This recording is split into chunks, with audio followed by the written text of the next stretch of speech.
Hello and welcome all. Today we shall start an important course, Class 11th NCERT Economics. This course comprises of two parts. Part 1 deal with the basic fundamental of statistics, which is most important in order to understand the basic concept of economics.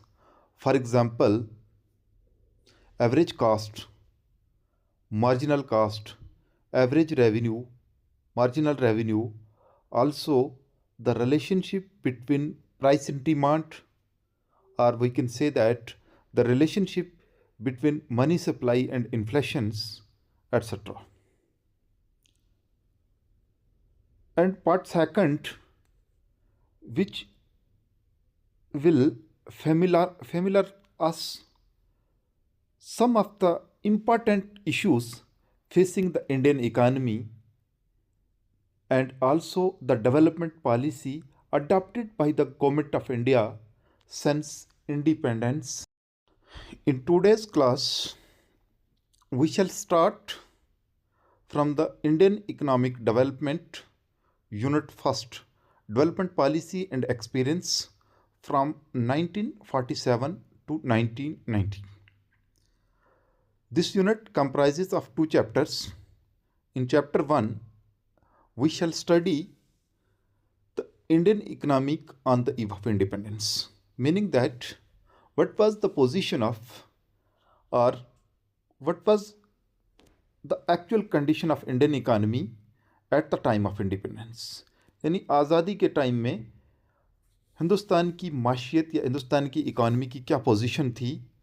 Chapter 2 में हम Indian economy की position 1950 से लेकर 1990 तक study करेंगे कि actually basically हमारा target क्या था, इकानमी किन किन पॉलिसीज़ को गवर्नमेंट ने लेकर क्या क्या टारगेट बनाए थे और क्या क्या अचीव किया था, वो सारा हम इस चैप्टर 2 में स्टडी करेंगे।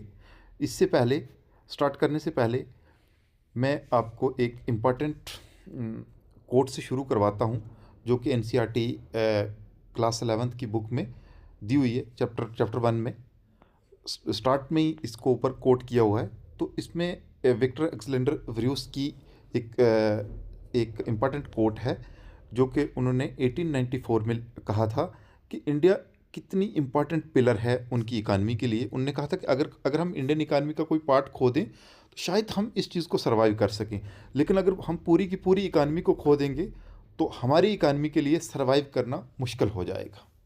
ये कहा था किसने? विक्टर अलेक्जेंडर वरिउस ने 1894।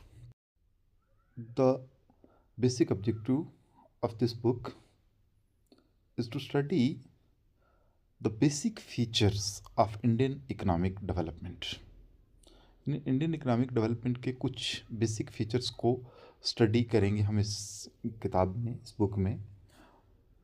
इंडियन इकानमी की जो करंट पोजीशन है जो आज हम देख रहे हैं, ये ऐसी नहीं थी। इसकी कुछ हिस्टोरिकल बैकग्राउंड हैं और उस हिस्ट्री को, जो इंडियन इकानमी की हिस्ट्री है, उसको भी जानना हमारे लिए उतना ही ज़रूरी है जितना कि हमें करंट इकानमी को स्टडी करना है। तो इंडियन इकानमी की जो आज की पोजीशन है, इसकी जो रूट है वो पीछे इसकी हिस्ट्री के साथ मिलते हैं। क्योंकि ब्रिटिश गवर्नमेंट ने यहाँ तकरीबन 200 साल तक राज किया है और उनका एक ही पर्पज़ था। ब्रिटिश गवर्नमेंट का इंडियन इकानमी को लेकर एक ही पर्पज़ था कि ये उनके लिए बहुत बड़ी एक इंडस्ट्री थी रॉ मटेरियल की।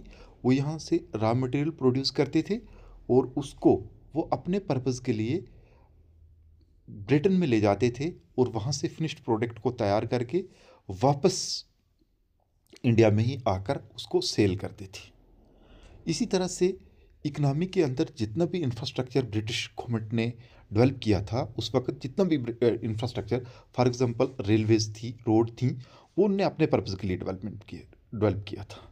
मतलब उनको रॉ मटेरियल को पोर्ट तक ले जाना होता था, फिर वहाँ से वो शिप के ज़रिए उसको वापस ब्रिटेन में ले जाते थे और वहाँ से फिनिश्ड प्रोडक्ट बनाकर वापस उसको इंडिया में लाया जाता था और यहाँ पर उसको सेल किया जाता था। Low level of economic development under the colonial rule. Colonial rule में इंडियन इकानमी की जो डेवलपमेंट थी वो इतनी तेज़ी से नहीं हुई। उससे पहले अगर हम इंडियन इकानमी को डिस्कस करें तो इंडियन इकानमी एक इंडिपेंडेंट इकानमी थी ब्रिटिश के एडवेंट से पहले, यानी ब्रिटिश का इंडिया में आने से पहले इंडिया की इकानमी एक इंडिपेंडेंट इकानमी थी। एग्रीकल्चर इनका मेन जो था वो पेशा था, मेन प्रोफेशन जो था वो एग्रीकल्चर था, ये मानते हैं। इसके अलावा मैन्युफैक्चरिंग में भी इंडियन इकानमी का अच्छा नाम था, और इससे बढ़कर बहुत ही अच्छा नाम था इंडियन इकानमी का हैंडीक्राफ्ट में, स्पेशली कॉटन में, सिल्क, टेक्सटाइल, मेटल और प्रीशियस स्टोन वगैरह जो थे, इनकी वर्ल्ड वाइड मार्केट थी इंडियन इकानमी की। यानी इनकी क्वालिटी और इनके ऊपर जो इतना अच्छा काम किया हुआ था, इस वजह से ये पूरी दुनिया में जाने जाते थे। इनकी बहुत बेहतरीन हैंडीक्राफ्ट मार्केट हमारी काफ़ी अच्छी थी। Before the advent of British हम बात कर रहे हैं कि अगरचे हमारा मेन प्रोफेशन जो वो एग्रीकल्चर था, लेकिन हमारी इकानमी के अंदर कुछ दूसरी इंडस्ट्री जैसे कि मैन्युफैक्चरिंग हो गया, हैंडीक्राफ्ट हो गया, इसमें भी इंडियन इकानमी का अच्छा नाम था। तो इस चीज़ को प्रूफ करने के लिए एक एग्जांपल दी गई है हैंडीक्राफ्ट की। Textile industry in Bengal, Bengal की टेक्सटाइल इंडस्ट्री को कोट किया गया है इसमें कि मुस्लिम एक कॉटन फैब्रिक जो कि बंगाल और उसके गिरदो नवा में इसकी प्रोडक्शन होती थी। बेसिकली बंगाल उस वक़्त जो है वो आज के बांग्लादेश और वेस्ट बंगाल को बंगाल माना जाता है। तो उस वक़्त बंगाल के आसपास जो थी मुस्लिम जो कॉटन फैब्रिक था, उसकी काफ़ी अच्छे से प्रोडक्शन की जाती थी। और चूँकि ये ढाका के आसपास ज़्यादा इसकी प्रोडक्शन थी, तो इसलिए इसको दकाई मुस्लिम भी कहा जाता था। और इसकी कुछ फाइन क्वालिटीज़ जो रॉयल किंग्स वगैरह यूज़ करते थे, जिन्हें मलमल और शाही वगैरह का नाम भी दिया था उस वक़्त। मलमल, शाही और मलमल ख़ास जो कि रॉयल किंग वगैरह यूज़ करते थे, उनके लिए इसको जाना जाता था।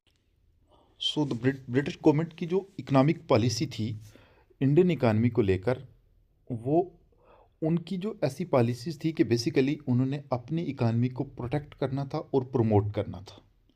इस तरह से उन्होंने इंडियन इकानमी को बेसिकली यहाँ एक मैन्युफैक्चरिंग, और वी कैन से दैट कि मैन्युफैक्चरिंग या एग्रीकल्चरल इकानमी से ट्रांसफ़र कर दिया mayor raw material supplier economy. यानी इंडियन इकानमी से सिर्फ रॉ मटेरियल सप्लाई होता था, जिसको ब्रिटिश यहाँ से ले जाते थे और वहाँ से फिनिश प्रोडक्ट बनाकर यहीं पे सेल करते थे। बेसिकली उनका इंडियन इकानमी को लेकर यही 2 पॉइंट प्रोग्राम था। एक तो उनको यहाँ से रॉ मटेरियल मिल जाता था बहुत सस्ते रेट में, और दूसरा उनके फिनिश प्रोडक्ट के लिए यहाँ बहुत ही अच्छी मार्केट थी। सो इस तरह से कॉलोनियल गवर्नमेंट के टाइम में कोई भी गवर्नमेंटल तौर पर, ऑफिशियल तौर पर इंडियन इकानमी का ग्रोथ या इंडियन इकानमी की के किसी भी डेवलपमेंट एस्टिमेट को नहीं किया गया, चाहे वो नेशनल इनकम था और द पर कैपिटा इनकम था। पर कैपिटा इनकम बेसिकली पर पर्सन इनकम होती है। पॉपुलेशन को टोटल इनकम के साथ जब हम डिवाइड करते तो तब पर कैपिटा इनकम निकलती है।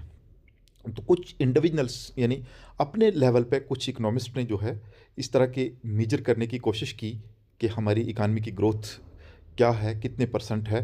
तो बहुत सारे इकोनॉमिस्ट ने अपने लेवल पे इस चीज़ को मेजर करने की कोशिश की, जिनमें कुछ खास जो हैं, जैसे दादा भाई नौरोजी, विलियम दिग्बय, फाइंडले शेरिस, VKRV राव और RC देसाई। रो का जो एस्टिमेट है वो वर्ल्ड वाइड माना जाता है। उसके अलावा कुछ और स्टडीज़ हैं जो ये कहती हैं कि कॉलोनियल पीरियड में इंडियन इकानमी की ग्रोथ जो है वो सिर्फ 2% रही, जिसमें कि पर कैपिटा इनकम की ग्रोथ को अगर देखें तो वो मेरली सिर्फ आधा % ही इंक्रीज़ हुई थी।